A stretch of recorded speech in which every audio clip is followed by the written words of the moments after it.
হাস্যোজ্জ্বল এই ছবি আজ শুধুই স্মৃতি। শত হাজার কোটি চেষ্টাতেও আর ক্যামেরা বন্দী হবে না এমন মুহূর্ত। জাহের আলভী ও ইকরার ১৬ বছরের সুখের সংসার পরকীয়ার বলি হয়েছে। স্বামীকে নিজের মতো করে না পেয়ে আত্মহত্যা করেছেন এক সন্তানের মা ইকরা। বন্ধুটা আমার আর একটা বছর ধৈর্য ধরতে পারলো না। গল্পের প্রয়োজনে ভালোবাসার এমন দৃশ্যে অভিনয় করতে গিয়ে বাস্তবেও জাহের আলভীর সাথে প্রেমের সম্পর্কে জড়ান ছোট পর্দার অভিনেত্রী ইফফাতারা তিথি। যদিও বিবাহিত পুরুষের সাথে এমন প্রেম এবারই প্রথম নয়। অপটিক্যাল ব্রাইটেনার, কালার গার্ড এবং ডার্ট লক সমৃদ্ধ অ্যাডভান্স ফর্মুলায় এলো নতুন রে ডিটারজেন্ট পাউডার। জানা গেছে, 2 সন্তানের বাবা সিনেমাটোগ্রাফারের সাথে প্রেমের সম্পর্কে জড়ান তিথি।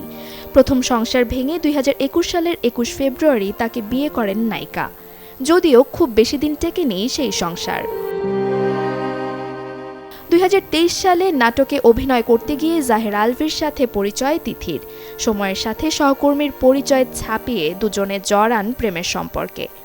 যে গল্প বিনোদন অঙ্গন তো বটেই, জানতেন তার পরিবার।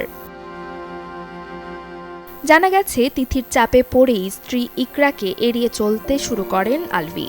নাটকে অভিনয় সহ জন্মদিন পালন করতে যখন দুজন পাড়ি জমান নেপালে, তখন তা সহ্য করতে না পেরে আত্মহত্যার পথ বেছে নেন ইকরা। সামাজিক যোগাযোগ মাধ্যমে নেটিজেনদের দাবি, যাদের কারণে পরকীয়ার বলি হয়েছেন ইকরা, তাদের যেন শাস্তি হয়। Desk report, channel 24।